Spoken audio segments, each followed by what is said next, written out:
I suppose I would want to say guarded optimism. On the one hand, yes, there does seem to be a shift in the language in the last 24 hours, and that some changes were made after that initial rejection of the draft statement, and that's to be welcomed. But from my point of view, I see far too many references to targets needing to be agreed, things needing to be settled. The language is right, but there's no real sign of the sort of measured commitment being met, and no sense of sanctioning for anyone who doesn't meet the commitments that are being made. And that's rather dangerous, because we look back and there's lots of references to the Paris Agreement of 2015. But if we look back, everybody agrees that those great commitments made in 2015 have not been met by any of the nations. And here we are referring back to the Paris Agreement with more firm decisions, but the actual actions not being measurable, and no accountability really being there as yet. It may be that everybody's going away to make those great commitments, but we haven't got them just at the moment.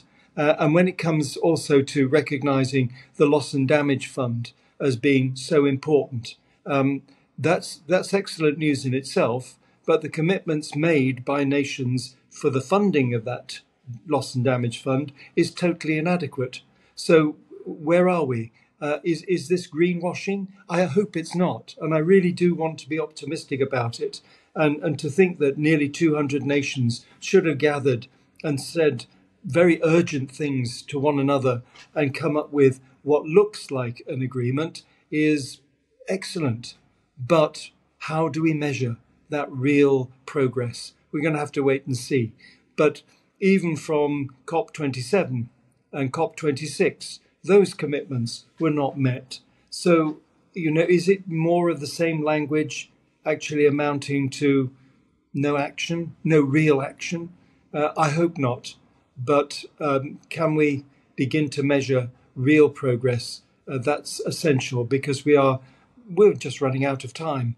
And now we really need to be able to say, this is happening now. And when nations have made a commitment, that they can show that they've met that commitment and be sanctioned for not making those target areas.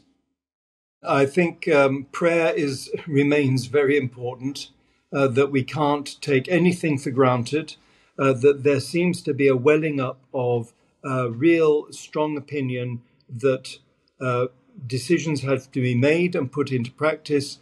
And that must be the target of our prayer, that people will rise to the challenge and that those actual outcomes can be met properly and measured as having been achieved.